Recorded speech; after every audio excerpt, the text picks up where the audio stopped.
And ladies and gentlemen, welcome to another streaming episode of the Paranormal Portal. I'm your host, Brent Thomas. Hope you guys are doing great. I'm joined, of course, by my good friend and co-host, Don Longbeard. Good evening, everyone. Wave to the camera, Don. Hi. Let me get over here. There we go. There you go. Go in front of the portal, but don't fall in. Don't fall in. Now, I just as a word of caveat warning, this is not just a paranormal in title. It is a paranormal show in so many ways because... Are you hearing things? Yeah, keep talking. Oh, I'm okay. hearing your It's hearing okay. your computer I've feedback. got my monitor on. All right, gotcha. Well, we have sound, so that's good. So, I mean, so many things happen when we try to do this live stuff. I don't know what it is, but it's just, we'll disconnect, we'll freeze, something won't work, something else won't work. So it's been a completely paranormal experience for us to try to stream live to you guys, notwithstanding just doing the show every weekend as we always do. So here's to hoping, cross your fingers, that we stay connected, that we're able to bring you the full show without interruption. If the signal does drop, I do need to warn you, I don't want to just reconnect, and have a bunch of stream shrapnel all over the channel, because that sucks, and it sucks for you guys. So if it folds up, we're probably just going to call it a night. I don't know. I've been trying to track down what could be going on. I don't know for sure. It's just so many things are in flux, and I don't know if it's an issue with my laptop or if it's an issue with the streaming. I have a great bandwidth connection. I've done speed test after speed test. I've tweaked drivers. I don't know. There shouldn't be any reason it's not working, but again, I don't know. I'm asking a lot of this laptop, I suppose. So I always default to that being the problem, but I could be wrong. I don't know. But here's to hoping. So I hope we stay connected with you. I hope we were able to give you a good show, and hope you are all having a great night. And by the way, happy Halloween, one day late. Hope you guys had a great Halloween. It's Halloween every day on the Paranormal Portal. There's the truth. There's not a time of the year that's not a Halloween when you're in the portal. So we are stuck in the Halloween zone, always. So, can you turn off your monitor now? Oh, fine. I'm hearing myself talking, and it's like... It's eerie, isn't it? Well, no, it's just distracting. It's like I keep hearing words, and my head can't help but try to tune in. It's like, what the hell was that? What was that? So it's like an EVP here or something, So, but it's just me. It is electronic voice phenomenon, I suppose. Well, our voices are a phenomenon to begin with. Well, the fact that we're here doing this is paranormal as well, I don't know. They keep giving us a microphone and, Expecting us to do things? Yeah, expecting us to put on a show. So I guess creepy is that? I know, right? Talk about expectations. No pressure or anything. Jeez. Right, Don? Yep, absolutely. Yeah. Well, but then we, set ourselves up for certain expectations as well. And well, that's true. I mean, I definitely have high expectations for myself and for the show. Absolutely. And I don't ever want to half do anything. I don't want to get, just like, well, that's good enough, whatever, I mean, that's why we work on things like putting the portal behind us. The portal. The portal's, it's a silly little thing, but I think it's cool. It's imperative that we have something that represents the show. The portal. The portal. It is the portal. And I've got the Paranormal Portal candle burning, so. Yeah. I nice. do, Don, you been noticing that? Yeah, you've been opening up that portal and getting it going, so there you go. It's got 2 wicks. Piercing the veil. Piercing the veil, that's right. That's my middle name. No, that sounded terrible. I'm sorry. I'm so sorry. I don't know what the hell I'm talking about most of the time. But anyway. So I want to welcome Marshall and Molly to the show already. Yeah, thanks. And is Sarah in there? I don't know. I did put the link in. I put the link on my page. Did you put it on the main page, Tom? I did. Yes, I did. God bless you. It's awesome that you're here helping me man the ship. So nice. Yeah, I just got advice. You may want to look into your router or modem, and that's good advice. But I did actually. I've got a brand new. I even with the old one, it was still doing the same thing. So I got the brand new router. I got the brand new double speed that I used to have, And like I said, I do speed test after speed test, and it shouldn't be happening. It shouldn't be happening, but it does. And so, I don't know. I just do the best I can, which is all I got, ladies and gentlemen. What? No, you're absolutely right. You know, we do the best we can with what we've got and move along from there. Right. That's the story of my life. That might be one chapter in my autobiography, Don. Just keep moving. Just keep swimming, swimming. Yeah, exactly. Oh, no. Thank you. You're not the only one that can pull really inane references. I can do it too. So, I'm getting through these here. I got to get to wherever we are in the list. No, this is it, isn't it? Hold on. This is a really long one. So I got some stories that are left over from, yeah, right there. Okay, good. From the Saturday show. And I wanted to read those because they were pretty cool stories. I thought they were really well done. And I want to go over those tonight. But anything on your mind, Don, before we dive into it? No. I just want to let people know that I'm actually doing something with that video, the set of videos that I've been talking about, the Longbeard Reports. That's a working title. It may change. I don't know if I'm happy with that, but I will make sure that everybody knows. And I just drop a little information. I'm going to start with haunted battlefields, specifically of the Civil War. So it'll have a little history, and hopefully we'll be able to dive into some ghost stories and other things that are related to that in those videos. So really excited about getting those done. I actually made some headway today. It was nice. Good.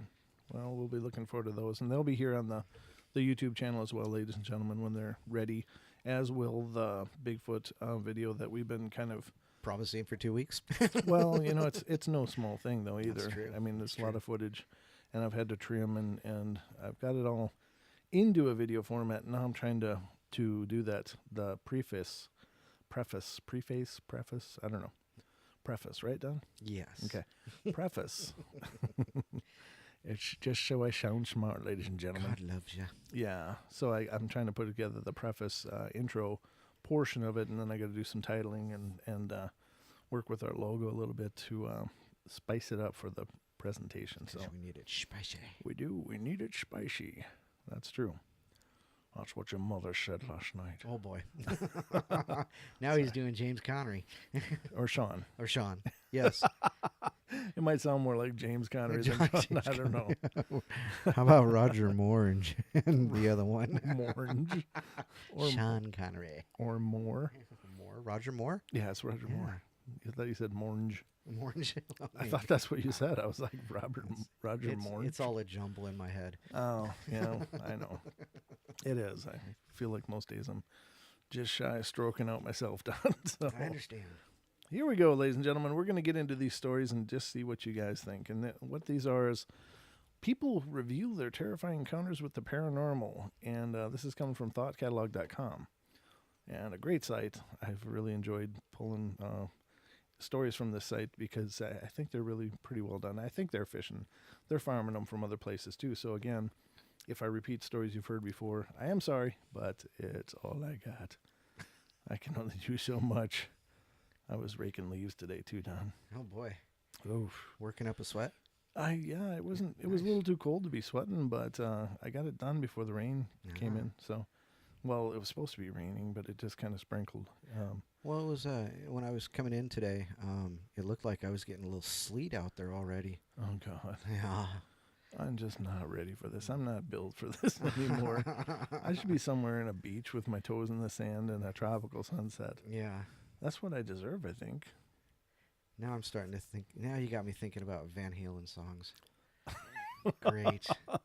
I'm not sure what's going on in there, Don, but it's always interesting to hear you. And a drink in my hand. Yeah, Oh. anyhow. Oh, yeah. There you go. I guess that is. So,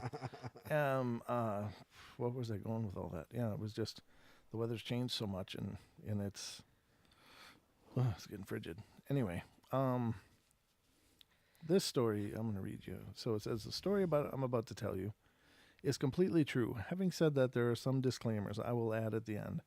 About 3 years ago, I moved to the city and am living in now and go to school. Before I moved, I'm sorry, my eyes are just flaky. And I'm a little froggy from raking and the allergens out there. So, about 3 years ago, I moved to the city I'm living in now to go to school. Before I moved, I was living about 1,400 kilometers west, working as a pump tech. The month before I moved, I had to make a few trips back and forth to finalize everything, find an apartment, etc. Anyway, what happened took place on one of the return trips. It was late at night, and I was almost home and about 2 hours away. Now, this is only my second time making this return drive. And so, because I didn't have the route perfectly worked out, I was using a GPS to supplement my knowledge of the road. I reached an area where I knew I had to make an exit. Problem was, I couldn't remember which one it was. I looked at the GPS, and it told me I had about a kilometer before my turn, so I look at the GPS periodically and gauge my distance. Excuse me. When I was about 500 meters from the turn, the GPS did something odd. The screen flickered momentarily and then started changing the route. The GPS now told me to drive an extra 15 kilometers and turn off on a different exit. Now, I was in no mood to argue with my GPS, so I figured, screw it, it's calculating for the quickest route. What's the worst that can happen? So I comply. Ooh, that's already a bad choice. I took the turn the GPS told me to take and drove along the road for about 45 minutes with no problem. My iPod was dead, so I was listening to the radio and smoking some cigarettes, just having the best time I could possibly have alone on a highway at 3 a.m. after having already driven 9 to 10 hours. That's around the point I began entering a dense fog. This was one of those fogs where you can barely see the road in front of you, the kind where you have to kill your high beams because they'll just blind you. While driving through this fog, I began to notice that parts of the road felt a little weird to drive on. And when I hit sections where the fog cleared, the highway was suddenly a good 15 feet above the ditches. You literally could not see the ditches on either side of the road, just the fields they climbed towards. It looked as if the highway was a winding bridge, and what was worse, however, was what had been making the odd sounds on the road. Road killed. Jeez, there was lots of it.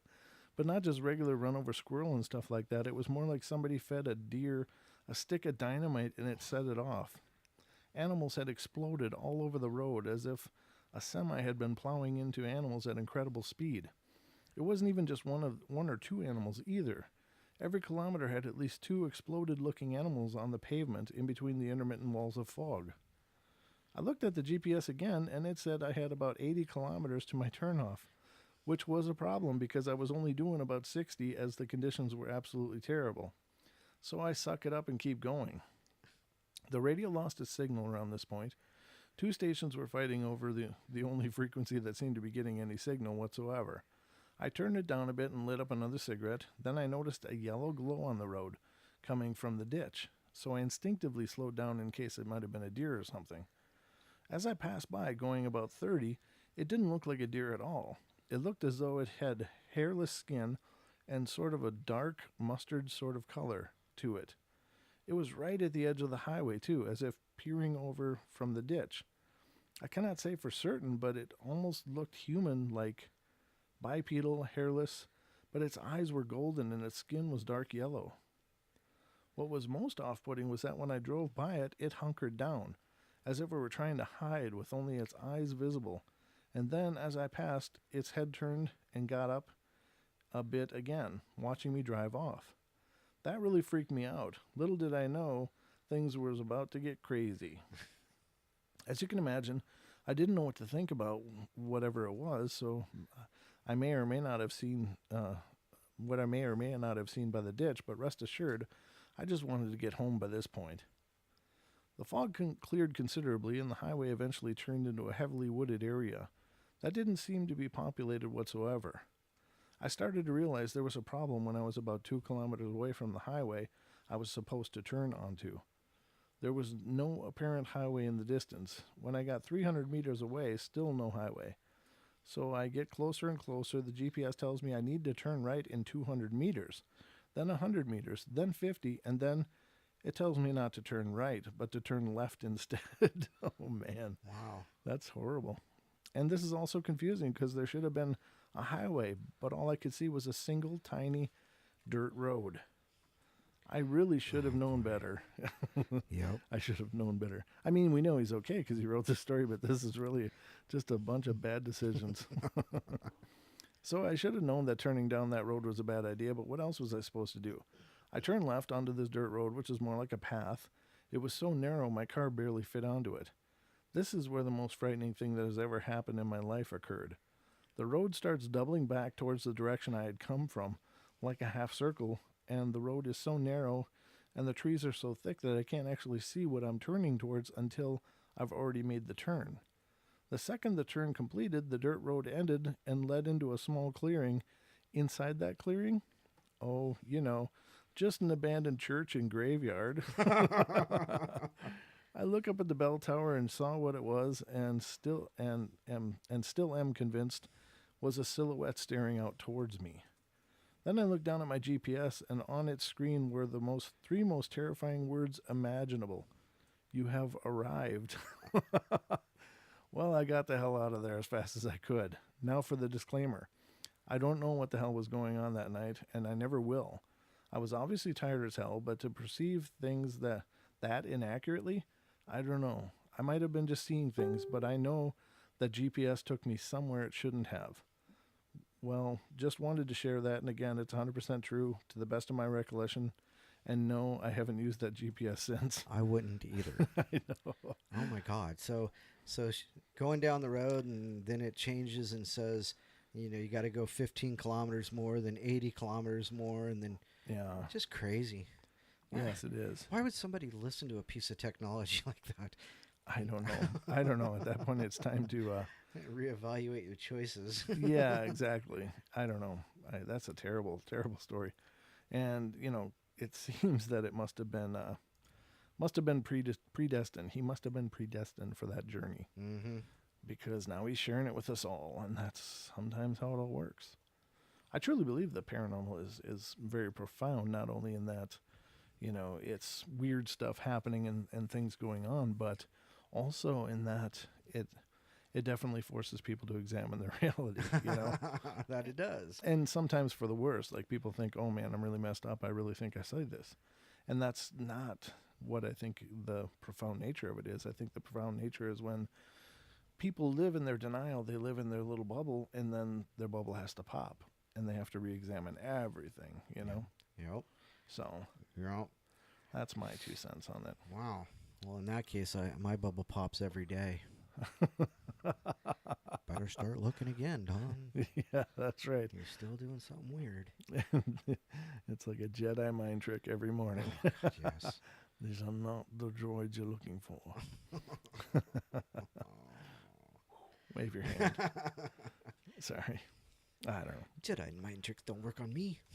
Only money. I'm a Trodarian. What do you think you're some sort of Jedi? Mind tricks do not work on me. Only money. Yeah, what was it, Watto? Yep. Watto was awesome. I loved Watto. That was the one thing Lucas did right in the prequels. Watto. He was hilarious. All right, so another story. Oh, how long is this one? Oh, this one's not too long. Okay. Oh, my God.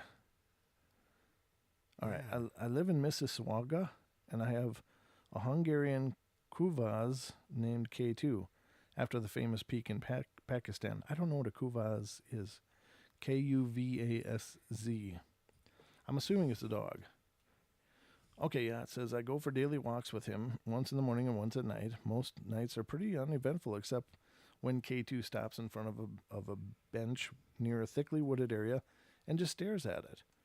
At first I try to ignore it, thinking K2 just sits there for a rest, and there are a few squirrels nearby. However, lately I have been noticing K2 getting pretty aggressive at the bench, like it does when it's about to fight another dog. I try to ignore it, but one day K2 starts barking really loudly and drags me to fight whatever it's seeing. Now this is pretty dangerous, especially during the winter, as it's brutal in Canada, and if I slip in the snow, there's no one to help me. I had to use all my energy to drag him away from that area, and I was kind of spooked and kind of excited. I asked my dad, who believes in paranormal stuff, how to deal with this, and he said, If there is paranormal stuff going around, then it's best that you either change the walking route or talk to it and tell it that we mean you no harm. Naturally, I chose the latter because I like walking in the forest as it's so peaceful, and walking through that bench area is about the only way to get to it. Me and K2 went and when we got to the bench, I said loudly, "Peace unto you, we mean you no harm. If you can walk away whenever my dog is around, I would greatly appreciate it." I kid you not, this thing actually got up and left. I can tell, I can, I can you tell you. That's what it says. I can you tell you. I can tell you because K2's head was moving wherever this thing was moving. I was so scared at that point, but it was worth it in the end as it made the walking that much more peaceful. However, lately when my dog gets fixated at something in the house, I get pretty scared. That's pretty cool. And we just posted that on Paranormal Portal page that, it's long held belief in paranormal circles that animals such as cats and dogs are definitely keyed into that. They just definitely see and experience things far beyond what we're able to. And so if you ever notice your animal doing something funky, chances are, pay attention because something might be there. Just saying. So, the next story. By the way, did you have stories down or no? I have stories, sure. You do? Yeah. Would you like to read one? Sure. Would you like to take a second to... I would love to just relax and recline as you take over the show. Well, now it's mine. It's all yours, Dawn. I have the till. I have the... what did they say? The talking stick. Yes, that. Oh, yes. Okay, so... I was reading some shadow people stuff on Saturday that I've got here. So let's do this. This one's called Row of Shadows. My experience, now this may seem extravagant or unreal, but I swear both of these incidents were as clear as day. As a child, I always had trouble sleeping. I would wake at all times in the middle of the night. The shadowy figures I saw happened a few nights in a row until I closed my door to sleep. The shadow people I saw were dozens of them. I woke and sat up in bed like I had done many nights before. When I took a look at my door, there was a line of them, one after another. These were 6-foot-tall black shadows. They did not have any defining features connecting them individually. The upstairs of our house at the time had our bedroom doors, 3 of them, in a hexagonal shape. One after another, single file, they slowly moved into the center of my room. My parents slept there, and I was on the left. Okay. They didn't deter from their course. After a couple of nights of seeing this and becoming increasingly frightened, my emotions turned to annoyance, thinking things like, "Why are you here? You cannot exist without cause," type of things. As I reached the peak of that emotion, one turned around and looked at me. Just one. The others didn't seem to care. It did not advance towards me. This is when I started closing my door. It was like watching a long line of people at the time punch, just at a large factory shift is to let out and morale is low. I never saw a beginning or end to it. I would wake and see them and fall asleep, blocking my vision of them. Under the sheets, I guess. I don't know why it never dawned on me to say something to my family before that, but after the one looked at me, I told my parents what I was seeing. Never got much of a response, but after recounting a few times, my father told me that he had seen them his whole life. He said that when he was younger, they would come out of the fireplace. My parents didn't make up stories or lies to comfort people, especially my dad. They would just be blunt about things if they were ever questioned, so I had no doubt that he was being honest, and that is why he never really responded in the first place. I did not see them again until a couple of years ago. This was not a shadow person, though, but it had the same properties, very dark, slightly translucent. The size of one worries me, 6 by 6, and manta ray. The size of this one worried me, 6 by 6.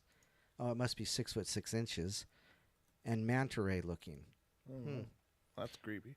We have lights in our driveway that are individually motion censored. Sure, they turn on randomly sometimes. We live in an area with bush and critters, so it's not that big a deal. But this time, both lights turned on at the same time. Kind of rare, but possibly a bird swooping or something that could have looked like that. Once again, rare. So I was looking out the window to see what was going on, and then there was a giant square diamond shape that flew in front of the closest light. It blocked out the light, so it blocked a lot of... This person needs to learn to write. It blocked a lot of the light, so it was there physically. If you ever taken a bed sheet and looked at a lamp through without a... Oh, gosh. If you've ever taken a bed sheet and looked at a lamp without a shade, the dimming mimicked that. The light was blocked, but not completely cutting it out. My first reaction, besides being taken back, was that it had been a neighbor's sheet left out overnight that got loose and caught in the wind. I went outside to grab them, but of course there was nothing there. The direction of it was heading was downwind of our carport. There's a fence line on the property there. By the angle, if it was a sheet, I would have seen it on the ground or hooked on something. While I was outside, it wasn't particularly windy either. A gust or two maybe, but nothing consistent. After realizing that there wasn't any of the sheets to account for the sighting, I got freaked out and went inside. Huh. Wow. They need a set of Paranormal Portal bed sheets. Paranormal Portal bed sheets will protect you from all negative spiritual encounters. Just ask us. These claims have not yet been... Yeah, these claims have not yet been tested by the Catholic Church. Or mugs. Or mugs, yeah. Yeah, mugs will... Our bed sheets will keep you safe, won't they? I say so. I think they will. Bed sheets are the impermeable shield of all things scary. It's the anti-veil. Yeah, it is, right? It's like thickening the veil. Yep, there you go. Yep. Oh, Stacy, hi, how are you, Stacy? Nice to see you, Stacy. Great to see all you guys in there. This is awesome. Yeah. It's wonderful when you guys pop in and see what we're up to and say hello. Hello. Hello from the Paranormal Portal, where all things are paranormal. Including us. including us. Especially us, Don. Yeah, that's true. Yeah. So, let's read this next one. One night when I was 10, I was asleep in bed and I was woken up by my bedroom door opening, then someone sitting on my bed. I felt the graze on my leg and the bed sink as they sat. There's so many stories like that, isn't there? Yep. It's so funny. It's like... Common theme. Right, but I mean, do they have mass or do they do that to mimic mass? It's, it's just one of those conundrums. It's like, why can you feel them sit on the bed? Do they have... are there fat ghosts? Are they just different shapes? You know what I mean? I don't know. It's just so odd because I figure ghosts are allegedly, it's popularly believed that they are, collections of electromagnetic, frequency or force, and sentient, of course, as they were in life, but that it's, the life force continuing. Well, why would it shrink down or cause the cushion on the bed to shrink down unless, I don't know, they must do that on purpose, that it's really felt. You know what I mean? Yeah, kind of like a cat. But cats make sure they're there. But cats have weight. That's true. I'm talking like if a butterfly landed on your, covers, you wouldn't notice it, but it would cause a tsunami in Japan, though. That could be. That's just... Well, we've talked about shadows having, because we were talking about that shadow video that we saw with the guy walking down the hallway and then Sure. he gets pulled by the shadow. Yep. And I noticed that the shadow had thrown a shadow.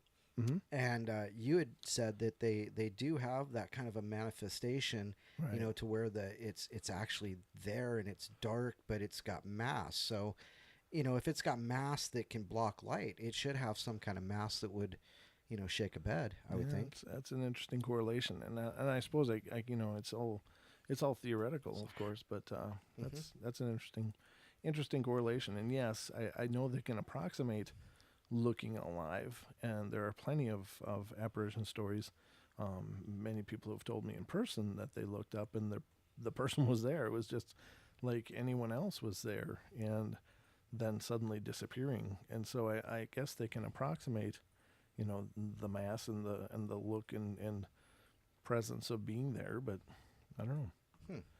So anyway, I'll restart this again because I kind of spiderwebbed on that. We're right off the track. Yeah, well, I mean, it's important. I think these are great discussion points as well, because it is hard to quantify all these different, is it able, to float and fly, or does it have a gravity, or, some of these things are just hard to understand.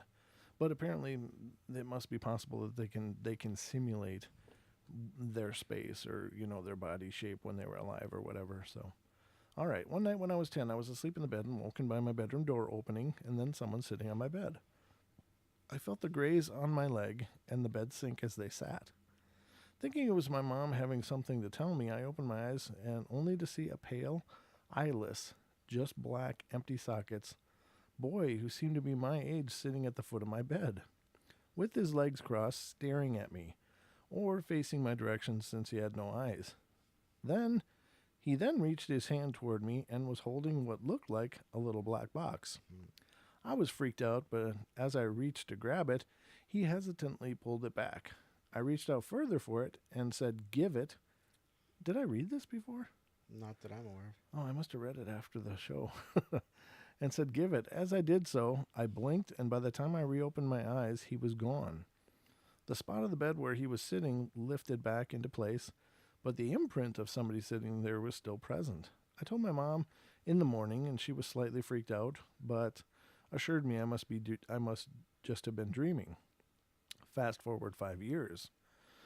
I had my girlfriend over to do homework, and after homework, she took a nap, and while she waited for her parents to pick her up, when they arrived, I tried waking her to let her know. I nudged her, and she opened her eyes so sudden, already looking in the direction of the corner of the room where the wall meets the ceiling, lifting her finger and pointed. And as fast as she woke, she fell asleep again. I attempted to wake her again, but she came to full consciousness, and I asked her what the hell that was all about, and I explained what she just did, and she said, "Oh, I thought I was dreaming, but up in the wall I saw a little boy with no eyes just there in a Spider-Man pose, staring at me." That's when I freaked out and told her the story for the first time of when I saw what I guessed was the same kid. Fast forward another 5 years, and with the same girlfriend, and by this time we had a 2-year-old daughter. We were living in my old bedroom at my parents' house. My daughter would wake up at the same time every night and start talking. For a while we thought it was normal baby thing until I noticed it was almost the same conversation every night. I playfully asked her one night who she was talking to every night. She responded, "The little boy. He talks to me. He's nice. He's lost and looking for his mommy." I told my mom what happened the next morning, and before I got to tell her what I thought she said, before I got to tell her what I thought she said, "I remember when that happened to you, then your girlfriend, and I have no idea what that is." By then, neither my girlfriend or I have seen the little boy after our first encounter, but my daughter continued her nightly conversations until we got our own place later that year. Wow. He passed it on to his girlfriend and then passed it on to his daughter. Yeah, but it sounds like the daughter was having ongoing conversations. Yeah, very interesting. Very interesting. So, let's see. I had to get that itch. Next one is when I was in the 4th year, I was 13 to 14 years old. When I was in 4th year, I was 13 to 14 years old. I have no idea what year that is in American schools. I went to private convent school. Convent. One of the girls there was really nice, and I was invited to her house for an night stay, staying overnight. She lived in the big 18th century hall in the northeast of England, miles away from anywhere. She had ponies, and I was really excited at the thought of staying over and riding out. I didn't know at the time her mom and dad were divorcing, and he was also a nasty alcoholic. My friend had an older sister who had been in trouble at school and was generally having a hard time, smoking, fighting, etc. And the house had a real-life poltergeist. Not one bloody told me that. No one bloody told me that before I turned up, and I suppose I wouldn't have known what that was then anyway. My mom and Granny took me in the car. We drove up to the front of the house and sat there a moment admiring the place. I always remember this. As we all heard something with big claws scratch down the side of the car. It sounds so weird, but it's honestly what we heard. Everyone was a bit, oh my God, and looked out the car window. Nothing there. Then we got out. I did not want to get out. There were no scratches. I have no idea what it could have been. I asked my mom a while later what she thought, and she weakly answered, badger. It was a badger, of course. That leaves no marks. Yeah, but a badger wouldn't have gone up and scratched a car, surely. There were no dogs outside, and the dogs they had were shut in puppy cages in the kitchen. I had no idea. The house did not have a nice feeling. It was pretty and made with lovely gray stone. Hounds on the gatepost, but when you walked in, it felt ominous. As a teenager, I was aware that the atmosphere was very flat, but didn't really think about it at the time. So we had dinner, went to see the horses, etc., and generally mucked about. They had interconnecting doors with little spaces inside. Do you know what I mean? So you would open one door, step up step, and then straight away open the next door. The space inside wasn't much more than a foot. Well, I opened the first door, went inside, and then couldn't open the front door, or open the door in front of me, or the door behind. After a bit of frantically shaking the door and giving it a good kick, it finally flew open, and I shot out into the next room. It had never stuck before, and everyone crowded around to see what had happened. Later on that day, we were in the gardens when somebody started throwing pebbles at us. Thinking it was the older sister, we shouted for them to stop, but the pebbles kept going. They never hit us, just plopped around us on the front lawn. It looked as if they were being thrown from an upstairs window, but I couldn't see anyone doing it. And yes, when we went inside to complain, the sister was in the kitchen with her mom and had been the whole time. I suppose she could have dashed around from the front to the back. The house was jolly cold. Jolly cold. It says jolly cold. Although all houses were then. And they couldn't keep the goldfish alive. The dog wouldn't go in the front room, and all in all, it wasn't a very nice place to sleep. My friend said that she used to see phantom dogs on the front lawn running around and often heard footsteps up in the attic. I had a nice weekend, went out for a ride, did a bit of shopping with my friend, and then went home again. In lower 6th, my friend dropped out of school. She was really bright, and I lost touch. I never went back to the house, but I often wonder whether the strange things were still happening or whether they stopped when the family moved out. Yeah, that's awesome, but those old houses over across the pond, I mean, they've been around for centuries. Oh, yeah. So they got all kinds of time to get all kinds of history. Well, and they mentioned that it was built with gray stone. Some of those houses that have that stone foundation and the stone walls and things like that, they hold up forever. Yeah, they do. And they just go in and retuck it, redo it. Yeah, they just and they just stand there. So that ground, that the foundation of that house could have been standing for 100, 200 years. Oh yeah, it's kind of crazy. So yeah, no doubt that there'd be something weird there. Yeah, it could have been there for 500 years. It's not knowing what the house looked like. It sounds like almost a castle though, of some lord or something. Hard to know. But craziness. It'd be cool to have a castle. Yeah. Wouldn't you? I mean, could you imagine? That would be so awesome. Could you imagine how much wood they had to burn? And I think that's why those fireplaces were so enormous. They were like for logs. They weren't just for, your average fireplace in an American home. They were like, 5-6 foot logs that got brought in to be burned. Well, and they cooked on them too. So yeah, they did everything. As a matter of fact, all that stone, once it heats up, it starts to hold heat. Right. And that's part of the reason of having that stone is to radiate for it to warm up and radiate. Yeah. Yeah, exactly. All right. You ready for one? Sure. Sure. Okay. This is called Meeting Uncle Joe. Let's do this. Barb's grandmother owned a very large a very old and large plantation-style house in southern Ohio. The house had 3 floors and sat on a large parcel of land that even once had a built-in reflection pool on the property.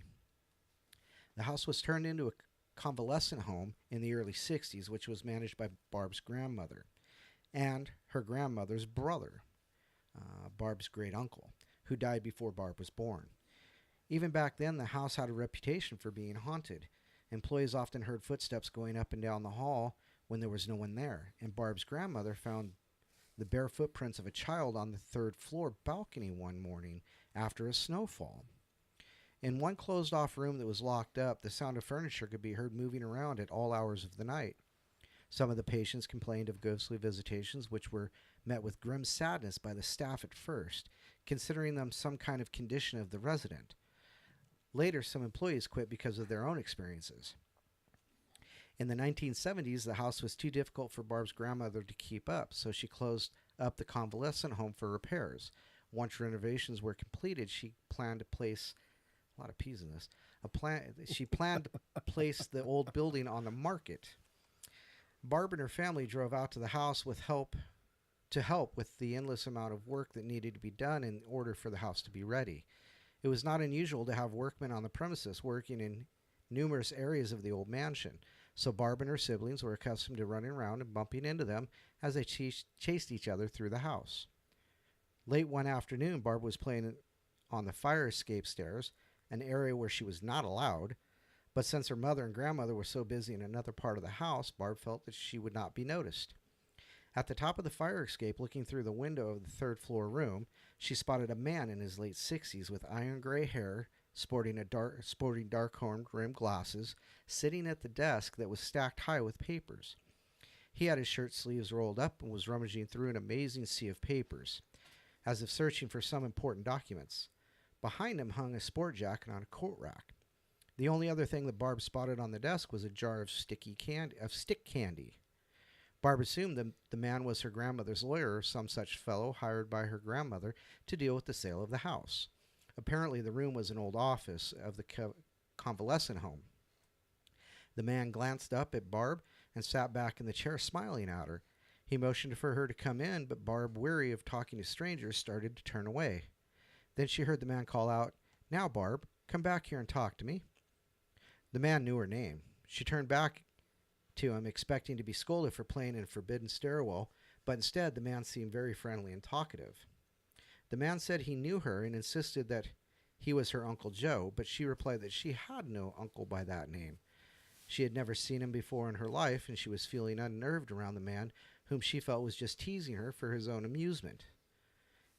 He then turned to general questions about school and her siblings, but Barb just hung back shyly, politely, answering yes or no to his promptings, deliberately avoiding any details. The man noticed Barb keenly eyeing the candy jar and asked her if she'd like a piece. She hesitated, telling him her grandmother would have a fit if she was caught with it so close to dinner time, but the man urged her to help herself. Timidly, she took the stick of candy and backed out of the room, thanking him. She left the room, skipping down to the first floor, where her grandmother and mother spotted her eating the candy. They inquired as to where she had got it, and she replied, "From the man upstairs." The grandmother and mother turned and looked at each other and then told Barb that all the workmen had left for the day, and she'd better buck up and tell where she got the candy. Barb insisted that a man was upstairs working on some papers at a desk in a room near the fire escape door, and that he had teased her endlessly about being an uncle of hers. The grandmother gasped and ordered Barb to show her where she had seen the man. Barb led her upstairs to the room where she had just been, but the door swung open, and the room was entirely free of any furnishings. The mother glared at Barb and chewed her out for telling such outrageous tales, but the grandmother insisted Barb tell her more of the details. Flustered, Barb told her about the coat on the coat rack, showed her where it stood in the room, and where the desk had been. Her grandmother turned to Barb's mom. "If I didn't know better, I'd swear she was talking about my brother Joe." Barb's grandmother asked where exactly the candy had come from. Barb described the glass candy jar that was sitting on his desk. "Oh, the candy jar," she said. "I'd completely forgot about that. He had the most awful sweet tooth. You can You could never see the jar because it was always covered up with all the paperwork he had on his desk. Barbara asserts there was nothing ghostly about the man who had given her the piece of candy. He was as real as any living person she had ever seen, so she had trouble believing that she had talked with a ghost that day in the old building. Still, she can't figure out what happened to the coat on the coat rack and the papers piled on the desk with the glass candy jar. That's really cool. So she actually got a piece of candy. Yeah, apparently it was like physically manifested in her mouth when she got caught having it. So, yeah, that's kind of odd. That's really cool. That's like an apport, right? Yeah. That's well, there you have it. There's anecdotal evidence for what I was saying. But apparently it could approximate more than just its own presence. It was able to approximate candy, a room. A room. Oh, yeah, the whole room. Yeah. Interesting. Full of furnishings and everything. So very cool. Very cool story. I like that one. What was that one called? That was called Meeting Uncle Joe. Oh. That's cool. It was a good story, yeah. Yeah, it was really good. Okay, so this isn't really scary, more of a paranormal interesting event that I swear on. When I was in first grade, I was pretty close with my Sunday school class kids. Obviously, we only saw each other once a week, but we still all got along great. One morning before church, my parents asked me if I knew a kid named Greg in my class.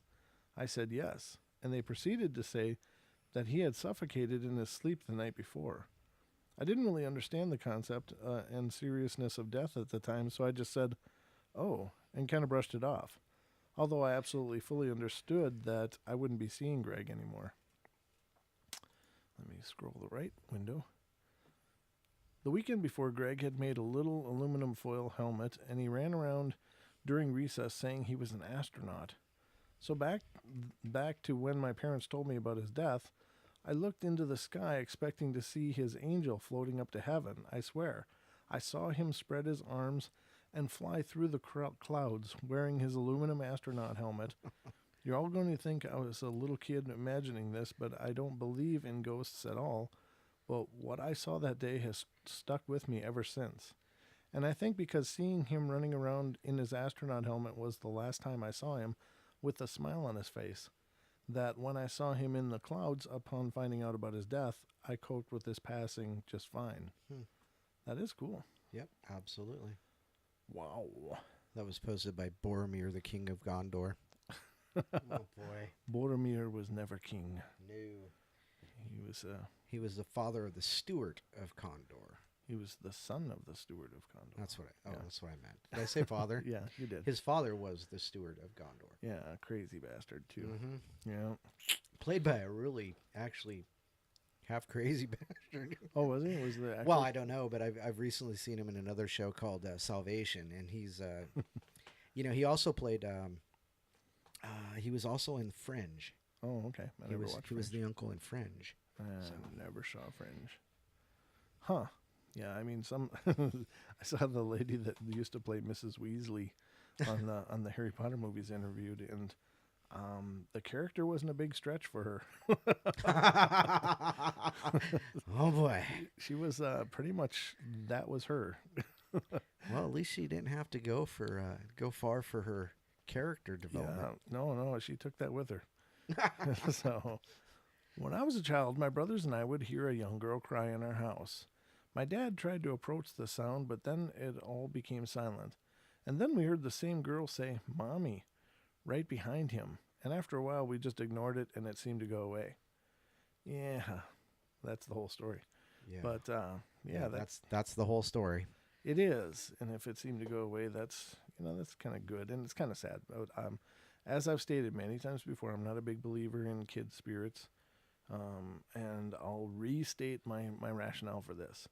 If there's anything good and just and divine and right in this universe or in this multiverse or whatever, if there's anything good and holy and right in it, then there is no way that anyone would let a child wander the earth. That they would be stuck earthbound. Now, I understand they can be confused, but I'm pretty sure when they pass, there's someone or something there to waiting for them. And I've read many books by Raymond Moody, who did the near-death experiences, and he did a whole series with children. And not one of them ever said, geez, I was just standing there and it looked like I was going to be stuck.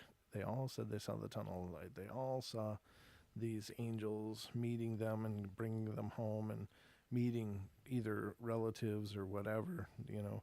And so I don't buy that these spirits are our children. And I know Deb and I have had this discussion, and she disagrees with me. And granted, she probably knows better than I do. But there, as we know about dark entities, the one thing they want us to do is surrender. And the quickest way to make us surrender is to appear as a child. Because, yeah. Right, anybody that has children especially, but anybody, sees a child in need. Mm-hmm. They're genetically coded to respond to that. You know, I mean, we're just genetically encoded to what can I do to help? How can I help? And just open ourselves in this way to be there for them. And then there are so many stories after that happens of these entities becoming something else, you know, and it was never a child after all. It was some, you know, malignant spirit. Yeah, just some malevolent, massive hate, you know, and it just wants nothing more than to just tear people down. But, you know, the quickest way to that surrender is to appear like a child. Right. And so whenever I hear stories about, oh, this little child was crying, or, oh, this little girl ghost was stuck and, you know, we went to help cross it over, it's like, I don't think that's what you were talking to. I really don't. And that's just my opinion. I don't have any basis for it other than just my deepest belief in intuition or whatever have you, that I think that you know, I think there is something good and just in the universe, and whatever you want to call it, whether it's a deity or whether it's a unifying spirit, it has an intelligence. And kids are pure, kids are beautiful, they aren't corrupt, they don't, you know, there's nothing that would keep them from passing. Can we make a caveat here, though? A Sure, caveat? go ahead. Black-eyed children. Black-eyed children are not children at all. They're children of the corn. They're children shaped. They've got child wrappers on, but you know, they are not children. They are, yeah. That would be again a dark thing, appearing like a child. But again, the quickest way to get people to respond is to appear like a child. And apparently that it works for them. Except that most people have this foreboding sense of danger. Yeah, but it's still a child, and they sometimes still end up doing what they want. And I know. That's the really creepy part. It is, and you know, and it's horrible that, you know, something could exist that even though people are trying to do the right thing, Right. they still don't care. They're just like, I don't care. I'm gonna destroy your life. You know, that they're so full of such angst and hate and whatever have you. Sorry, my stomach is growling. I just ate before the show, so got things in there just kicking around. He's full of it. I'm full. Yeah, I'm gonna be full of something all new in just about 12 hours here, Whoa. or less. Yeah. So this one's called The Love Child. When I was 5, I lived with my grandparents on a farm that was built in 1912 because my mom had joined the Army, and while she was single, and the Army won't let you have a kid without family. The original owners had been shot and killed, buried in unmarked graves behind the barn. Ooh. Sounds like home. Years later, someone poured concrete over the graves. Oh, jeez. It's like a whole comedy of errors here. Over the course of the 3 years I lived there, every single night I would hear dishes by the sink rattle and be groan against the floor. Not thrown, but groan. Nice. Yeah, again, people are not, they're not edited. Yes. We would also wake up every morning to broken dishes on the floor. I'd also been pushed multiple times and used to play with this small kid that I guessed wasn't real. I would play tag with him. Wow. It's a small kid that wasn't real. Yeah, exactly. Good God. It's amazing, you know. I just think that's really cool that children have such clear vision and they're able to experience these things. But maybe since they're children, these entities are more willing to open themselves to children. Right, yeah. You know, because I think that they can control, you know, whether they're seen or perceived and to what level. I think they do have some control over that.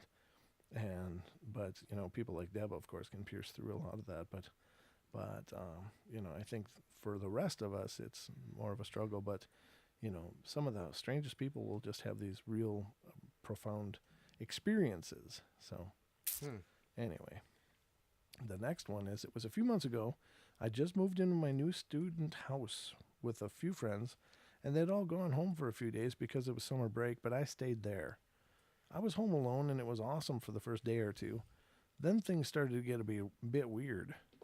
For example, small things had been moved, like some of my notes or like the TV remote. I just assumed that it could have been the wind or something. Often blows TV remotes about. Yes. The next few days, I started to hear noises in the night. Not like loud noises, more like small whispers, as if someone was in the house trying to be quiet. But I just thought it was my brain playing tricks on me. The night after that, I heard a door slam, and it woke me up, and I sleep like the dead. So I got up and started freaking out because the bathroom light was on, the light switch is in the inside of the bathroom. I went to try to open the door, and it was locked, and the light then turned off, and the door unlocked. Not finished yet. No one was there. But I screamed and hid under the covers for the rest of the night. There you go. There's the covers. There's the covers, yep. Absolute protection from all paranormal fears. I stayed up all night, then went home to my parents for a few days until the other guys came back. When I explained it to them, they called BS, and nothing has happened since. Oh, that's horrible. It'd be nicer if it continued happening, because then the guy wouldn't probably feel like such a flake. Wow. Let me have one more on this page done, and then I'll let you take it away. We've been at it an hour. Shh. Woo! I was going to say something, but I didn't want to jinx it. I don't think we're going to jinx it, Don. I think the paranormal candle's holding us together. Oh, nice. Yeah, and it's got 2 wicks. Maybe that's the difference. It could be. Yeah. I'm going with it. So, when I was a dumb kid, my brother and I were playing around on the stairs. I was at the top jumping around in a pillowcase. I slipped, obviously, and went tumbling down backwards. Everything went into slow motion, as things sometimes do when your life is in peril. As I was flipping over and over, the back of my skull getting closer to the second to smashing into the hard concrete basement floor, I noticed a movement coming from the dark basement. Suddenly, a large bag of dog food fly across the room as if hurled by an invisible hand with absurd precision, and interposed itself between my head and the floor. Wow. My skull smashes into the bag milliseconds later, spraying kibble instead of skull fragments around the room. My brother and I were both slack-jawed and confused. The flying bag had traveled at least 10 feet, likely saving me from death or serious injury. I used to think it was evidence for God or angels, or that I have some kind of purpose, but I realize this is evidence for nothing in particular except that life is bizarre and unexpected things can and do happen. Ooh, there's a skeptic. Yeah. Well, life is bizarre because dog food hurled itself and protected my head. Wow, how the hell did you get to that? How did you get to that point? Well, I like how he said, or that I had some kind of purpose, but I realized that nothing. Yeah, I mean, that's just such a stupid presumption to end up at. The first two were much more plausible than life is weird. I mean, yes, it is, but chances are the dog food didn't just randomly hurl. I mean, that's like the odds of dog food just suddenly leaping across the room to save your skull from being shattered is probably even greater than pulling perfectly folded clothes out of your dryer. Or the sheets not protecting you. Yeah, I mean, if he had been using the Paranormal Portal sheets, he would have been fine, I'm sure. But I think we'll really have to sit down and consider sheet sets. Wow. That would be hilarious. It would be great. It would be funny. Paranormal Portal. Just pull these over your head and everything will go away. Or stand there and wait until you peep through them again. Can also double as a Halloween outfit when you attend your toga party. A Paranormal Portal toga party. I think I'd go to that one. I think you're onto something. I think we are. Maybe we could do that with the 24-hour Paranormal Portal. We'll do it in full costume. Yeah. Negative. Or full costume, are we? I'm always in costume. My general costume: black pants, band tees, and my Paranormal Portal hat. Your death metal tees, your Paranormal Portal hat, and a distinct love for ABBA. Well, there's a conundrum. ABBA is. and death metal tees. Go figure You'll that have one like out. Slayer shirts on and start humming disco. It's like, no. She's my dancing queen. Mm-hmm. Staying alive. You staying heard alive. it here. You heard it here first, ladies and gentlemen.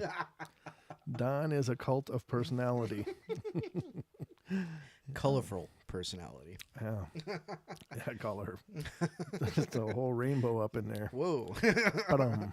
Thank you. Ba-dum-ba-dum.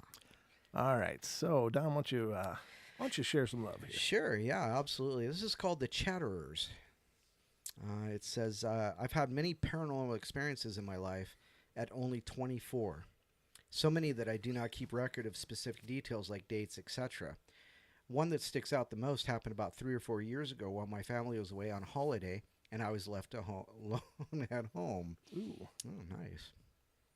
If I remember correctly, it was a Sunday night in 2006, around between 8 and 10 p.m. in the autumn.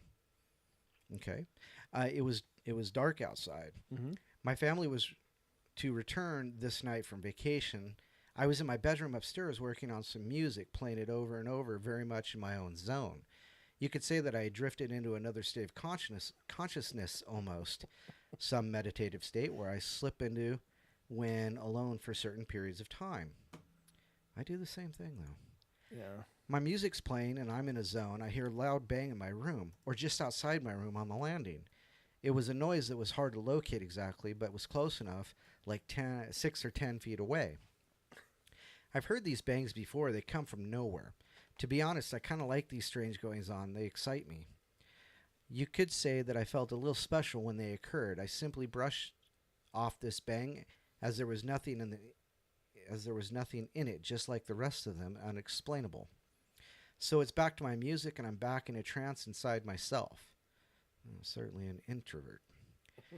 About 10 to 20 minutes later, I hear a key go in the front door, which I've heard many times, to find that no one was there, and the door opening. People enter the house chattering away while walking up the stairs. They are really chattering away to themselves, and I can't make out what's being said. It just sounds like harmless jabber to me. I also hear the stair step creak as they begin walking on them. I assume this is my older sister with her friends. She lives away, but often pops down to see my family, and I thought she had called this time to see if the rest of the family was returning on this night.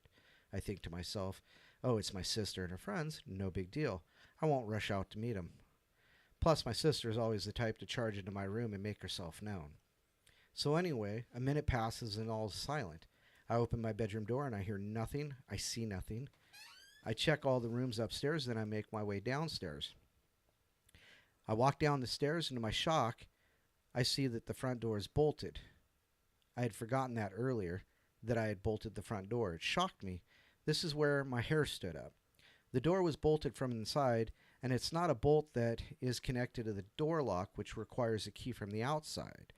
I check the rest of the house downstairs, and there's nothing. Plus, every single window is closed along with every door.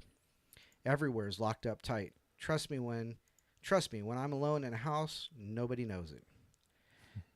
This was another of those experiences that I had that simply puzzles me. There's no answer to it, and so I just brushed them off. 20 minutes later, I hear a taxi pull up outside, and it's my family returning. Was this experience some kind of premonition, maybe, of my family returning? Who knows? One thing I do know, every time my family heads off somewhere and I'm left alone in the house, I start to hear things as soon as they leave. I can remember this experience like it was yesterday, hearing them people jabbering away as they walked up the stairs. None of it felt unfamiliar. It all sounded so real and normal, but nobody was there. There you go. Cool. Interesting. Cool. It's always interesting. The paranormal is interesting. Uh-oh. What's Lewis doing No, thanks, Lewis. Yes, comic relief. Yes. Awesome. Oh no. What do you think, Don? Should we take a quick break? Yeah, that'd be great. So you got a screen there and some music queued up, and I we'll do. be back in what, like? No, I'm going to explain this music. This is actually the music that I opened the show with, but it's also the track that I wrote for the upcoming Bigfoot video. So I'm curious what you guys think. So have another listen to it if you would, please, and let me know what you think, because I'm curious to hear your feedback. All right. So those in the chat room, this is not an excuse to leave for the night, ladies and gentlemen. So we expect to see you when we come back. There may be a test. Yes, there will be. There might be a pop quiz, and if you miss it, you lose all credit. All right. So don't go away, ladies and gentlemen. We hold will tight. be right back. Whoa, that was the end of it. Let's let it start again.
And there you have it.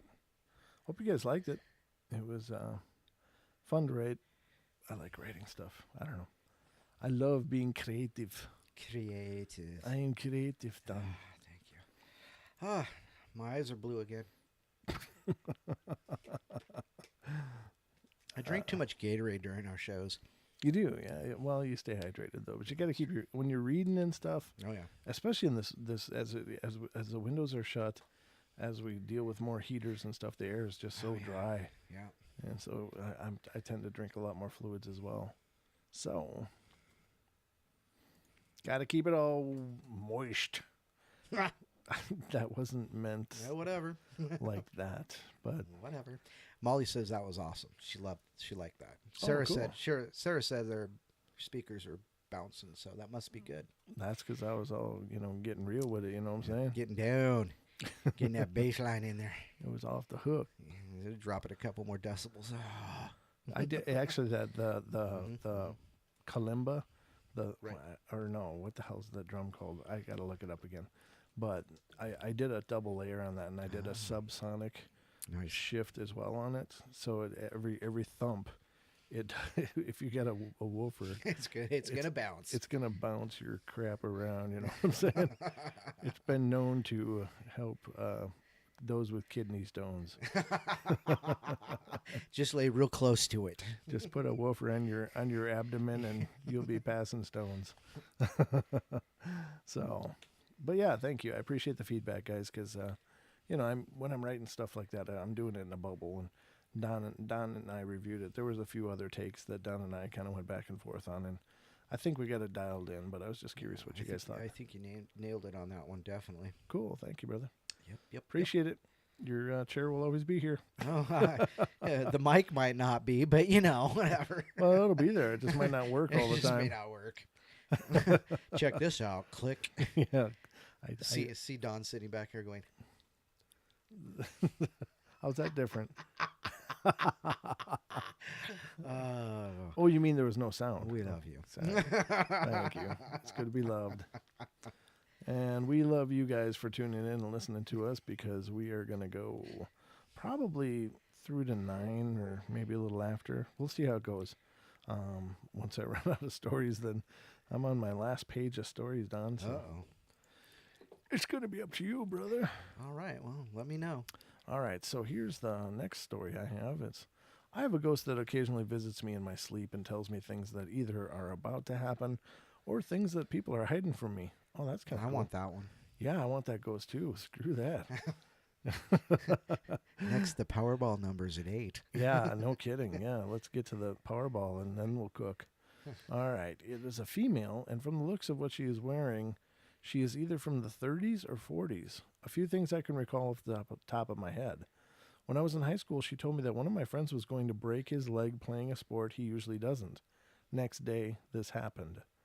She told me that a girl I had a crush on was going to give me her number. It happened 2 days later. She told me when both of my dogs were going to die. She now also shows their spirits to me. They haven't left the house. They still act the same as if they were alive.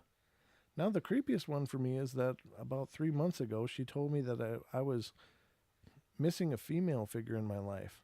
I questioned her, saying that if I should be married or something, and she laughed and said it was family, and that I should ask my mother. I asked my mother about this, and it turns out she had a miscarriage about 2 years before she had me. It was supposed to be a girl. There have been a few other instances, but these are the ones I can recall at the moment. Wow. That sounds like just a dialogue. That's not just a... Did he say, I have occasionally tells me things in my sleep. So this is all going on in his sleep. Oh, lucid dreaming. Yeah, that's really cool. Wonder if it's a spirit guide kind of thing. And he's just really lucid dreaming. That's awesome. Next one is, I work as a press photographer. One day, I was photographing a family whose house was haunted. I don't believe in anything like that. Anyways, was photographing them in the living room, and there was a crash and a bang from the kitchen. We went in, and the cutlery drawer had flew out and emptied itself across the floor. That was really odd. I had a good look around for any string mechanisms in the drawer. Nothing. Yes, that's not good. That is not good. Am I too trebly? Am I too sibilant? Sibilant. Am I? Sibilant. No, you sound good to me.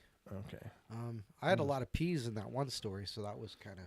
We prefer if you pronounce precisely. Precisely.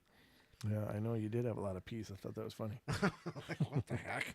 Try saying Paranormal Portal a bunch of times. I've actually gotten good at it. When I was first starting the show, I was like, welcome to the Paranormal Portal. It's just really hard to shape that, but now it's a Paranormal Portal. Say it, Don. The portal. Oh, whatever. The Paranormal Portal. That's right. It's the Paranormal Portal. Thanks for joining us on the Paranormal Portal. See how hard that is?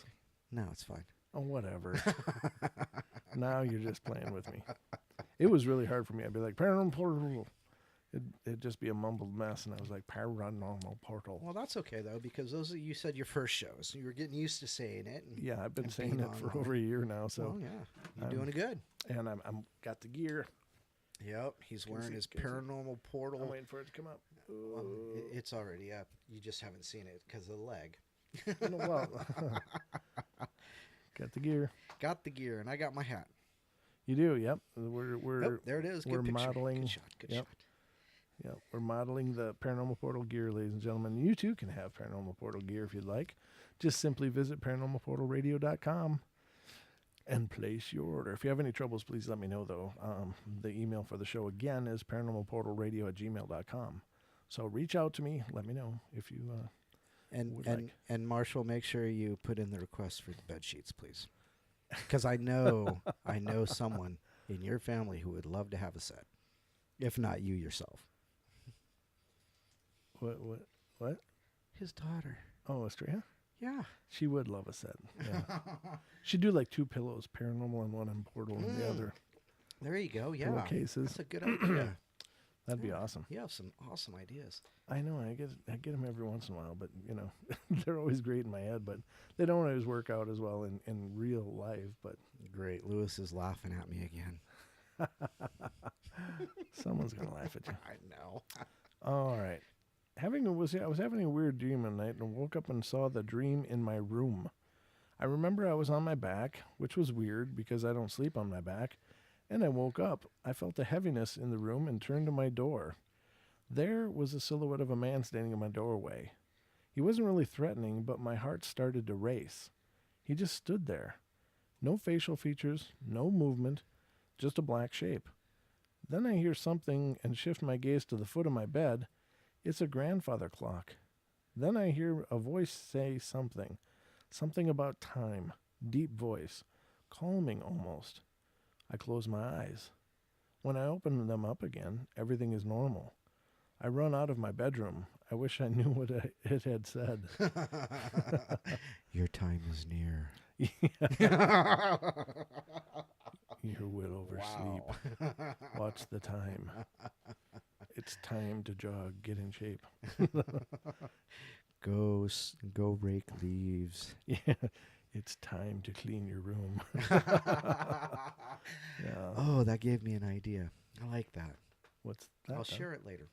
Ooh. All right, we're going back to break, ladies and gentlemen. I can't wait. No. I can. All right. So this is the next story. I was sitting at home with my grandma. She was doing a word search, and I was browsing Reddit on my iPad.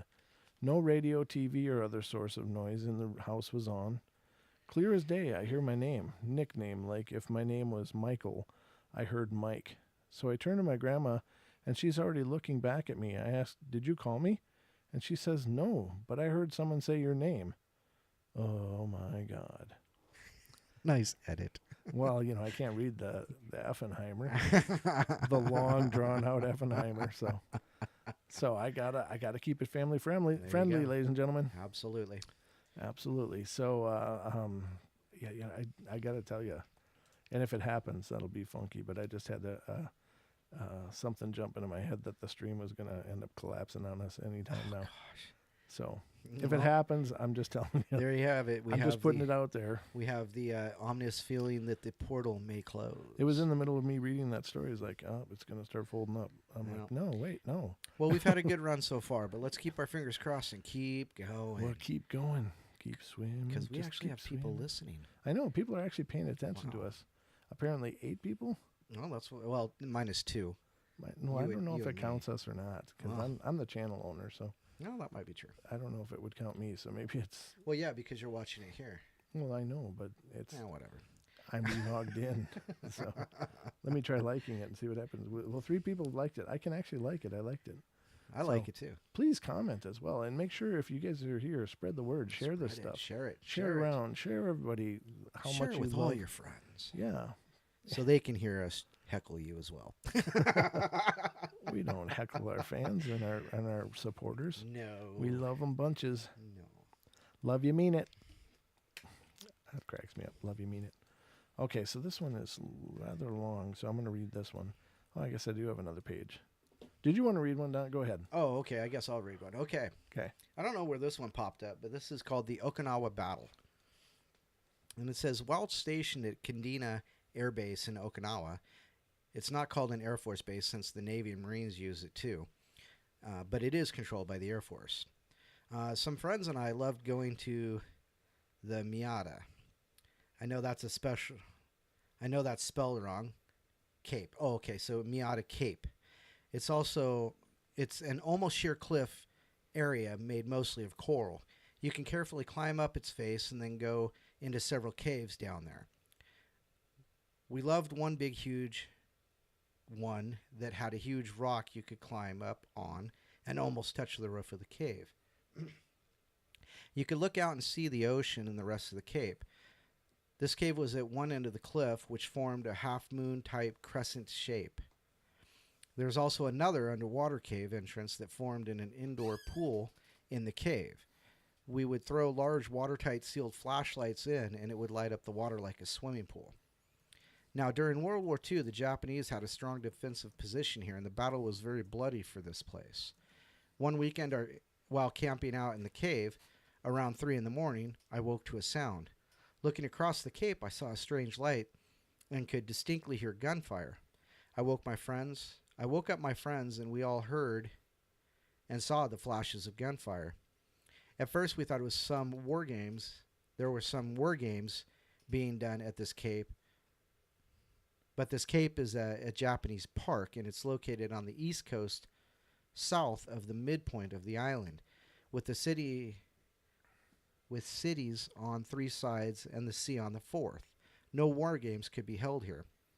The Marine Jungle Training and War Games area is located up on the north end of the island, where it's still mostly jungle. The Cape area is a small strip of jungle and coral and has a walkway through it for people to stroll on. Some family turtleback crypts are there, as well as burial sites of Japanese soldiers.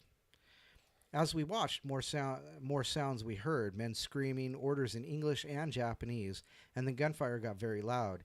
We could see the flashes and hear the tat-tat-tat of the machine gun fire, heard distinctive barks of an M1 rifle, and felt the concussion of mortar rounds going off. Wow.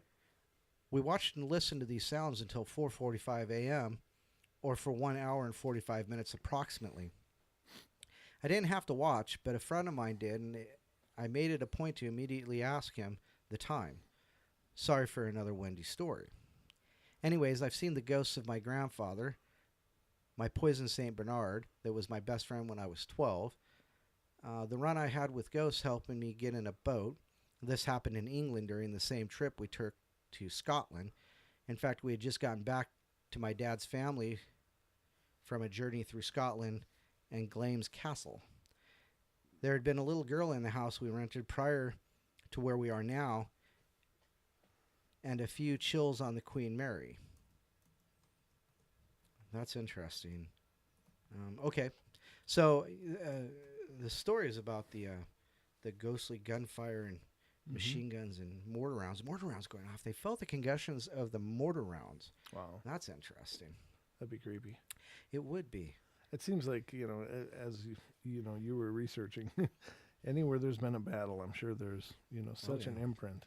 Like I said, I'm getting ready to do those battlefield and, just reading about the battles, and reading about some of the cannons and guns and mortars that they used back then. You can just, when I'm doing all this, I can imagine it. I read words and I turn them into visuals, so I can feel and see and feel all this, and it gets crazy. So I can imagine that, having that feeling of mortar shells going off, Wow. That'd be crazy. That'd be quite a deep deal. Yeah, absolutely.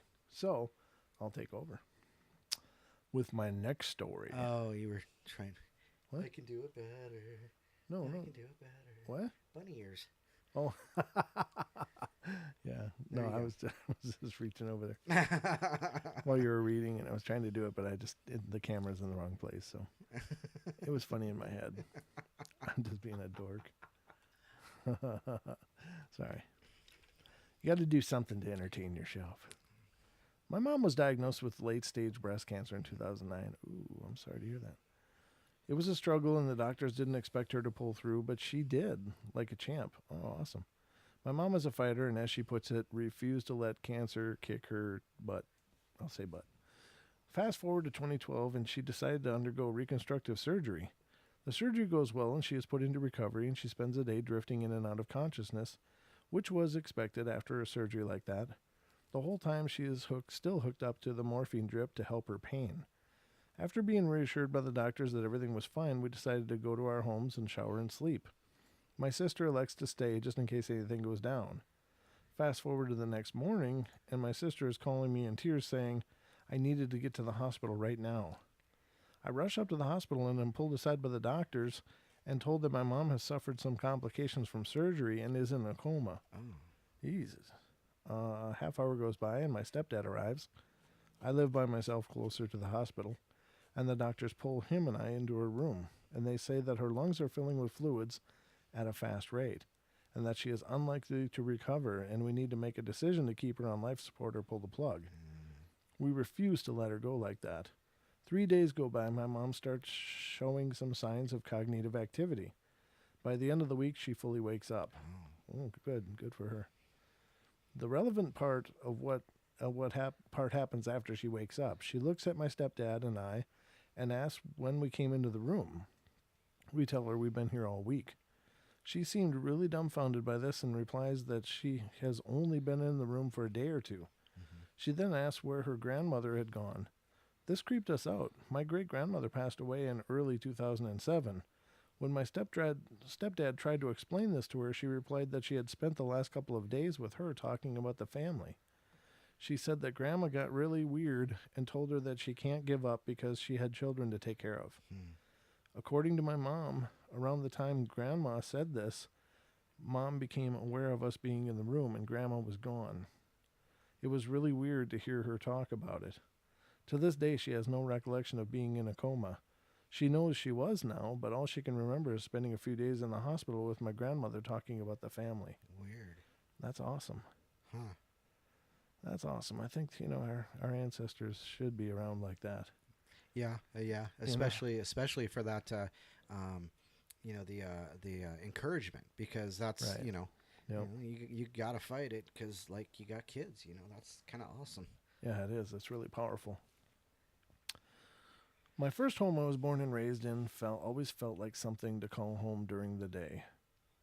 But at night, it seemed like there's always something around the corner or right behind you. I felt it. My cousins felt it, and my parents felt it, but always ignored it. Weird stuff will always happen, like doors opening and slamming themselves, waking me up, but that wasn't the least of my concerns. Excuse me, Coca-Cola's getting back at me. It's putting up a good fight, but I got it. One time at night, I was reading a book while laying down on the floor with half my body in the closet. I don't know why. And the power went off.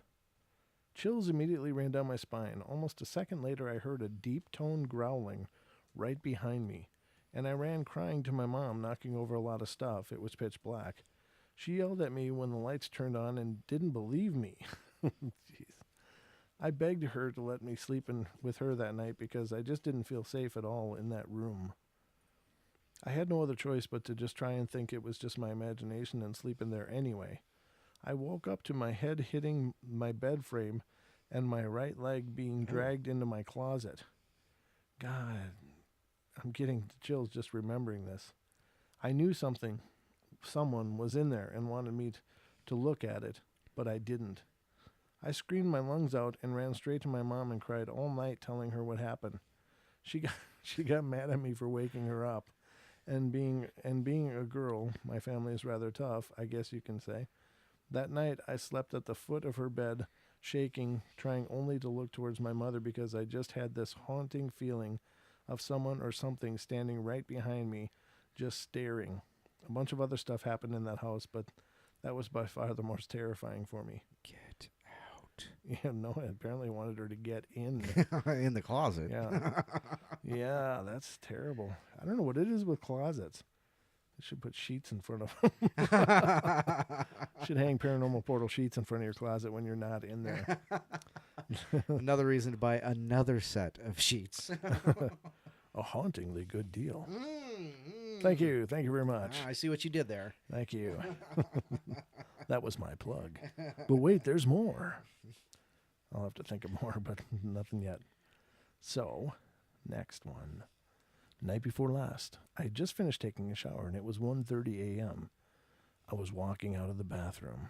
All I had was my phone for light in one hand and my pile of dirty clothes in the other.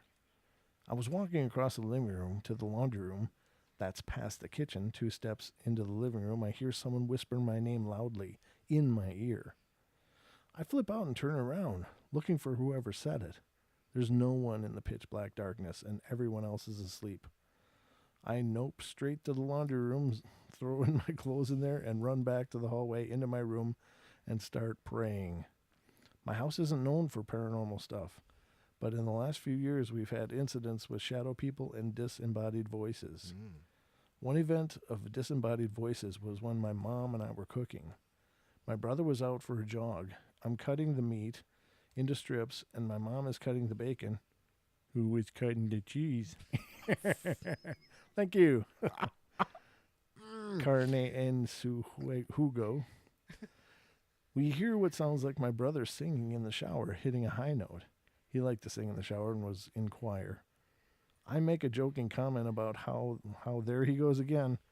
3 minutes later, he walks in the front door from his jog. Nope, nope, nope. That's just 3 nopes at the end. Oh, that's funny. Huh. What is this?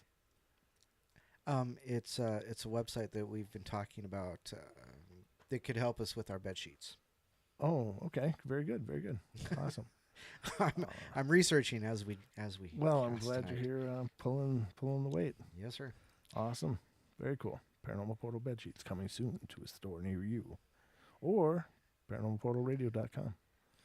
I see what. Should they be black? Do you think they should be black or different colors? You could probably do different colors, I suppose. Black sheets with white Paranormal Portal across them. There you go. I like that. Yeah. Actually, you could put the. We could probably sell 3 of them. Yeah, you, me, and Muggs. Muggs, you're on the You're on the purchasing short list. list for the bed sheets. Yeah. They don't look like they'd be too terribly cheap, though. Well, anything good isn't.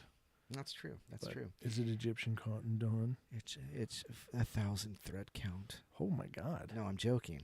Oh. They'd be really expensive. So what are they, Kevlar? Oh, they're Kevlar. Well, actually, that would be apropos for. Yeah. Yeah. Spirits and small arms ammunition. Yeah. Wow. Protect yourselves from rioting antifas. Yeah. Wow. Yeah, that crap's coming up too, huh? Oh, yeah. Remember the 5th of November. So did Muggs say that is Australia listening or no? Oh, you know what? I don't know. I did ask him. I did see someone. Good, man. That's good. He wants us to do 2,000 thread count. 2,000. Wow, that's going to be like melted silk. Well, okay, no, you'd be melting into what could be better than silk. At that point, I think it just becomes body armor, doesn't it? Yeah, you might as well just, cut it to form and sew it together. Yeah, exactly. It's a form fitting that you just kind of press down on you. Like Kydex, yeah. There you go. Exactly. Oh, Estrella's in bed now. Oh, she's sleeping? Oh. That's okay. She can catch it on the replay. Well, give her our love. I hope Yeah. she's doing good. And it looked like she had a happy Halloween, too. So, yeah. Muggs, that was cool. What was it? 2 punks and a monk? Yeah, 2 monks and a monk. That's right. That's awesome. It was awesome shots. And I like that monk outfit, dude. Is Yeah, that, it was kind of cool. is that what you use in the Renaissance fairs, the Renfests? You'll have to let us know. It's not exactly like he's on the phone today. I know. I just, it'd be nice if he called in once in a while. Why doesn't he call? He says he sure will. Yes. All right, cool. Cool. All right. All right, so when I was a kid, I went down the road from us lived the sweetest elderly couple on the planet. They were kind, loving, friendly, just all around the most awesome people on the planet. I consider them a set of grandparents. That's nice. Whoops, scrolling the wrong window again. Well, one day it was I think 2004 or so. I was up late, talking on the internet or chatting on the internet. It was just after midnight when I smelled something weird. My room smelled like cocoa butter lotion. I was like, whoa, WTF? I sniffed around for the source and found nothing. I brought my mom up and she sniffed around and smelled it too. I shrugged and went back to gaming. The smell lingered for about 4 hours before finally disappearing. I didn't think anything of it until the next day. The elderly woman I mentioned died in her sleep that same night, shortly after midnight. And did I mention she loved cocoa butter lotion? Because she loved cocoa butter lotion. Yeah, I think I was visited by a ghost. Well, that didn't end there because the smell returned the next night too. This time I knew what it was, so I started speaking to her, saying my goodbyes, thanked her for being around, etc. After a couple hours, I went to bed and the smell was still there, and it was really starting to freak me out. I snapped and told her to stop and go away because she was scaring me. Within a couple minutes, the smell up and vanished. And I cried because it hit me that she was gone and she came to see me, and I yelled at her. Well, it still doesn't end there. A few years later, my uncle, who I later found out was my real father, who didn't want me, oh, that's horrible, was dying of cancer, throat, I think, and was in the hospital. Then one day shortly after he was admitted, I randomly smelled cocoa butter lotion again at 4 p.m. It only stayed for about 2 minutes, then disappeared, but I knew what it was. Half hour later, they call us and tell us that he died at 4 p.m.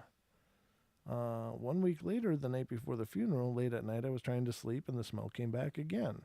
I said out loud that I would see him again in the morning, and the smell went away almost instantly. Not sure if it's related, but the next day my grandmother was admitted to the hospital with a possible heart attack. It wasn't. It was really bad heartburn. That was a fun thing to get a call for right after the funeral. About a year later, the elderly man I mentioned before, he died in his sleep, and I smelled it again the same night. It didn't stay long, though, and I was confused as to who it might be. Got the call the next day. He was rather sad because after his wife passed, it literally broke his mind. He was fine before it, but when she passed, he went full-blown Alzheimer's. So anyway, I smell when people close to me die. They smell like cocoa butter lotion. Huh. And the last one is, I once got an x-ray and saw a spooky skelly. Oh, boy. That's the last of my 33 stories. Well, I found a set of bed sheets, 1,800 thread count. Oh, seriously? Yeah. Wow. Well, let me just look at these just to see what we're dealing with here, Don. I'll pull up your link. 1,800 thread count cotton Where the hell? count Egyptian comfort single fitted sheet. So a single sheet. Okay, that's not too bad. But I don't know if those can be printed on. So anyhow, there we go. So yeah, so we are looking into those sheets as we go, and yeah. Oh, nice. That is cool. Could do my face on your sheet. Oh boy.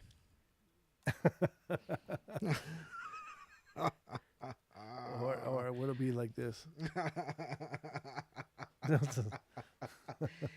Oh no. Oh God. Oh, that's funny. Oh no, we'll advertise them as sleeping with Brent. Oh God.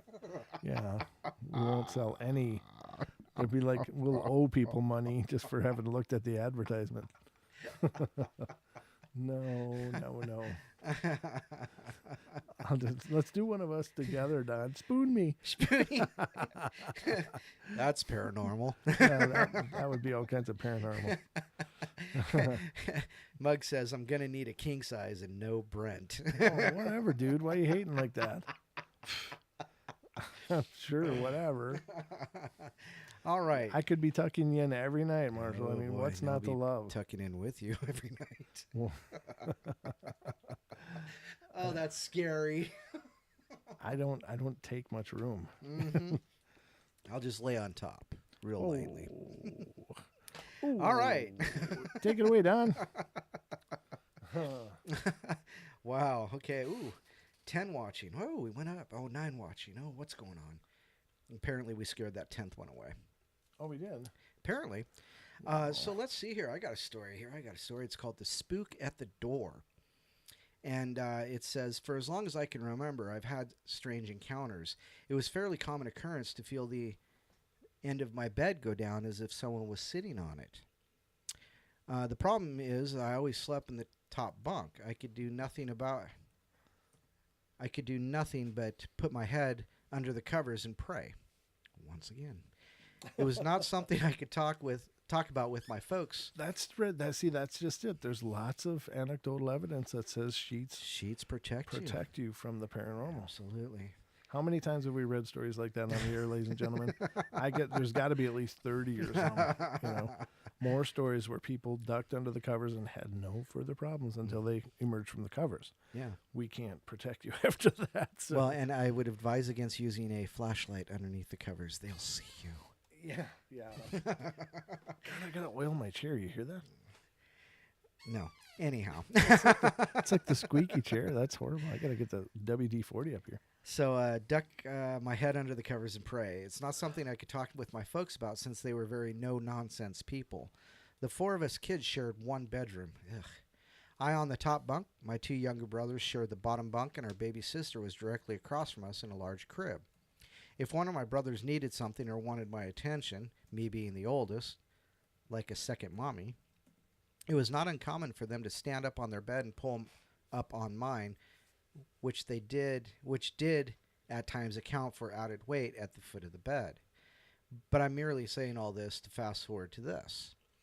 At the age of 20, I moved into my own apartment. That's a long time to spend with your brothers and sisters in the same room. At the age of 20, I moved into my own apartment, and it was a basement apartment. I had one other neighbor to my left, so I could open my door and directly look at hers. She and I were it for the basement tenants. Anyway, not long after moving in, I was watching TV that was against the wall that was directly by my neighbor's door. Now mine being in the basement. Oh, I wish people would learn to use commas. Now mine being in the basement, I was just a few feet away from the building entrance, so day or night I knew if anyone entered the building because there was a very heavy metal door. I like heavy metal doors. You had the choice of either coming down about 5 steps to me or my neighbor's place or going upstairs to the whole other floor. So I became accustomed to the sounds of people approaching. Anyway, my particular entrance door had a very large space underneath it. Since I do not have carpeting, it was even more noticeable. So in other words, if anyone was standing on the other side of my door, I could see the shadow of them underneath it. I was watching TV when I heard my doorknob jiggle as if someone had suddenly taken a hold of it. Let me tell you, being a single female, I was paying some serious attention to this. So I leaned over in my chair to get a really good look under the door, and there was nothing there. No sooner had I straightened up in my chair than this time the doorknob slowly turned back and forth about 3 times. I hollered out, "Who is it?" And it instantly stopped. I thought perhaps someone really intended to go to my neighbor's apartment, for she was very social and had lots of friends. Back to watching TV, and it happened again. I got up enough courage to go to the door and get on my hands and knees and look underneath the door. Nothing. I got up and flung open my door, and there was no one there. I was shaken up, but I didn't know what to make of it. I went back to watching TV when it began again. I jumped on my phone and called a male friend to come over and spend the night on my couch. I felt much better with him there because he was quite a big guy, and we had been good friends since the 3rd grade. We stayed up quite late that night, watching movies, laughing and talking, and I finally retired to the bed after getting him comfy on the living room couch. I don't remember what time of the morning it was when he called out to me. There was something at the foot of my bed, at the foot of the bed looking at him. I told him I didn't think it was funny to be making jokes at my expense. After convincing me that he was quite serious, I asked him to describe it. He said it was wearing what looked like a tattered old robe. Her hair was standing all over her head and heavily matted, arms folded, looking at him directly. As he was telling me of this, it disappeared. Thank goodness I never saw it, but the knob turning was a frequent occurrence, and I never got used to that. Over the years, things have happened that I will be glad to share if anyone's interested. So it was standing at the foot of the bed looking at him. He was on the couch, not the bed. Or at least that's what she said. Mm-hmm. Interesting. Very interesting. So there you have it, ladies and gentlemen. A 2-hour Paranormal Portal live stream. I think we're going to have a party. Woo! And we stayed connected, ladies and gentlemen. Celebrate good times. Come on. Jeez. Sorry. Yeah. I just can't help it. Some days I just get into this, 70s mode. I don't know. Maybe I should be singing Kiss or something. I'm not quite sure. Uh-oh. Yeah. What's that music? Do I hear music? The heartbeat. The heartbeat. The heartbeat of the portal, ladies and gentlemen.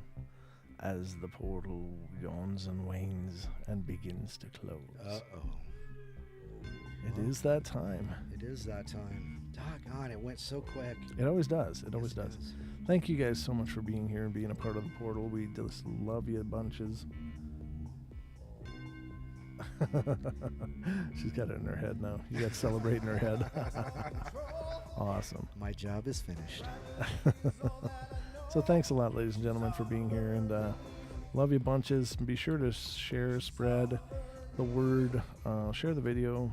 We'll get people to like and subscribe. We'd love to make this bigger, better, and greater than ever. And it's up to you to make that happen. Absolutely. But I hope you guys had a great Halloween, and we will be back in just a couple of nights for Friday's episode and then Saturday as well. So don't miss us. We'll be here.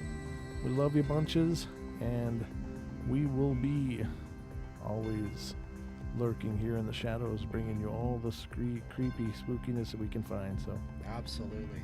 You guys take care and be good to each other. Thank you. Love y'all. Have a good night. Okay. See you guys.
Are you still here?